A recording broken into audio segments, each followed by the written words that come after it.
സ്ത്രീകൾ അബ്യൂസ് ചെയ്തതിൽ മാത്രം ഞെട്ടൽ. പോലീസിന്റെ ലാത്തിയും പെല്ലറ്റ് ഗണ്ണും മറന്നു. മോദിയുടെ വീഡിയോയ്ക്ക് പിന്നാലെ സോഷ്യൽ മീഡിയയിൽ വിമർശന കൊടുങ്കാറ്റ്. പ്രധാനമന്ത്രി നരേന്ദ്രമോദിയുടെ ഏറ്റവും പുതിയ വീഡിയോയാണ് ഇപ്പോൾ രാജ്യവ്യാപകമായ വലിയ ചർച്ചയ്ക്ക് വഴിവെച്ചിരിക്കുന്നത്. പരീക്ഷാ പേപ്പർ ലീക്ക് വിവാദവുമായി ബന്ധപ്പെട്ട് നടന്ന വിദ്യാർത്ഥി പ്രതിഷേധങ്ങൾക്കിടയിൽ തന്നെ അധിക്ഷേപിച്ച വിദ്യാർത്ഥികളെ വഴിതെറ്റിയ കുട്ടികൾ എന്ന് വിശേഷിപ്പിച്ച മോദി അവരെ ശിക്ഷിക്കുന്നതിനേക്കാൾ ക്ഷമിക്കാനാണ് താൻ ആഗ്രഹിക്കുന്നതെന്ന് പറഞ്ഞു. പ്രതിഷേധക്കാർക്കെതിരെ കോടതി കേസുകളുമായി മുന്നോട്ട് പോകേണ്ടതില്ലെന്നും അദ്ദേഹം വ്യക്തമാക്കി. എന്നാൽ ഈ വീഡിയോ പുറത്തു വന്നതോടെ സോഷ്യൽ മീഡിയയിൽ ഉയർന്നത് അഭിനന്ദനമല്ല, മറിച്ച് കടുത്ത വിമർശനങ്ങളാണ്. വിമർശകരുടെ പ്രധാന ചോദ്യം ഇതാണ്: സ്ത്രീ പ്രതിഷേധക്കാർ മോശം വാക്കുകൾ ഉപയോഗിച്ചതിനാലാണ് പ്രധാനമന്ത്രിക്ക് ഞെട്ടലെങ്കിൽ അതേ പ്രതിഷേധത്തിൽ നടന്ന ലാത്തി ചാർജും ടിയർ ഗ്യാസും പെല്ലറ്റ് ഗൺ പ്രയോഗവും എന്തുകൊണ്ട് അദ്ദേഹത്തിന്റെ പ്രസംഗത്തിൽ ഉണ്ടായില്ല എന്നതാണ് പലരുടെയും ചോദ്യം. പ്രതിഷേധത്തിനിടെ പുരുഷന്മാരും സ്ത്രീകളും ഒരുപോലെ അധിക്ഷേപ വാക്കുകൾ ഉപയോഗിച്ചുവെന്നാണ് റിപ്പോർട്ടുകൾ.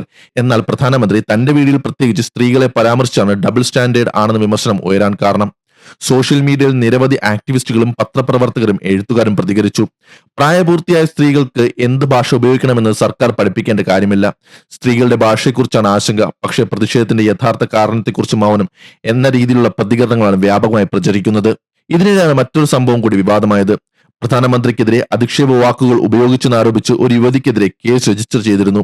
അതിനുശേഷം താൻ 15 വയസ്സുള്ള പ്രായപൂർത്തിയാകാത്ത പെൺകുട്ടിയാണെന്നും ഉപയോഗിച്ച ഭാഷയ്ക്ക് ക്ഷമ ചോദിക്കുന്നുവെന്നും പറഞ്ഞ വീഡിയോ പുറത്തുവന്നു. ഈ സംഭവം വലിയ ചർച്ചയായി മാറി. വിമർശകർ പറയുന്നത് ഒരു കൗമാരക്കാരിയെ രാജ്യത്തിന് മുന്നിൽ മാപ്പ് പറയേണ്ട അവസ്ഥയിലേക്ക് എത്തിച്ചത് ജനാധിപത്യത്തിന് നല്ല സന്ദേശമല്ല എന്നതാണ്. അതേസമയം മറ്റൊരു വിമർശനവും ശക്തമാണ്. സോഷ്യൽ മീഡിയയിൽ പ്രധാനമന്ത്രിയെയും ബി.ജെ.പിയും പിന്തുണയ്ക്കുന്ന ചില അക്കൗണ്ടുകളിൽ വർഷങ്ങളായി കടുത്ത അധിക്ഷേപ ഭാഷ ഉപയോഗിക്കപ്പെടുന്നുണ്ടെന്നും അതിനെതിരെ ഒരിക്കലും ശക്തമായ നിലപാട് സ്വീകരിച്ചിട്ടില്ലെന്നും വിമർശകർ ചൂണ്ടിക്കാണിക്കുന്നു. ഫാക്ട് ചെക്കർ മുഹമ്മദ് സുബൈർ ഉൾപ്പെടെയുള്ളവർ ആദ്യം അധിക്ഷേപ ഭാഷ ഉപയോഗിക്കുന്ന സ്വന്തം അനുയായികൾക്കെതിരെ നടപടിയെടുക്കൂ എന്ന നിലപാടാണ് മുന്നോട്ട് വെച്ചത്. ഹാസ്യ നടൻ വീർദാസ് പറഞ്ഞത് ശ്രദ്ധേയമാണ്. ഇന്ത്യയിലെ ഏതെങ്കിലും സ്ത്രീയുടെ സോഷ്യൽ മീഡിയ കമന്റ് ബോക്സ് ഒന്ന് നോക്കൂ, അതിനുശേഷം സ്ത്രീകളുടെ ഭാഷയെക്കുറിച്ച് ക്ലാസ് എടുക്കാം എന്നായിരുന്നു അദ്ദേഹത്തിന്റെ പരാമർശം. എഴുത്തുകാരൻ വരുൺ ഗ്രോവറും പ്രതികരിച്ചു. പ്രതിഷേധം അടിച്ചമർത്താൻ കടുത്ത നടപടികൾ സ്വീകരിക്കാമെങ്കിൽ അതേ സാഹചര്യത്തിൽ പ്രതിഷേധക്കാർ ഉപയോഗിച്ച ചില മോശം വാക്കുകളെ മാത്രം വലിയ വിഷയമാക്കുന്നത് ശരിയാണോ എന്നും അദ്ദേഹം ചോദിച്ചു.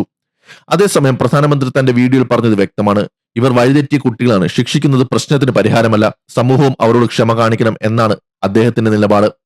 പക്ഷേ വിമർശകർ തിരിച്ചു ചോദിക്കുന്ന ഇതാണ്: ക്ഷമ പറയുമ്പോൾ പ്രതിഷേധത്തിലേക്ക് വിദ്യാർത്ഥികളെ നയിച്ച കാരണങ്ങളെക്കുറിച്ചും പ്രതിഷേധത്തിനിടെ നടന്ന പോലീസ് നടപടികളെക്കുറിച്ചും പരിക്കേറ്റവരെക്കുറിച്ചും ഒരേ ആത്മാർത്ഥതയോടെ സംസാരിക്കേണ്ടതായിരുന്നില്ലേ?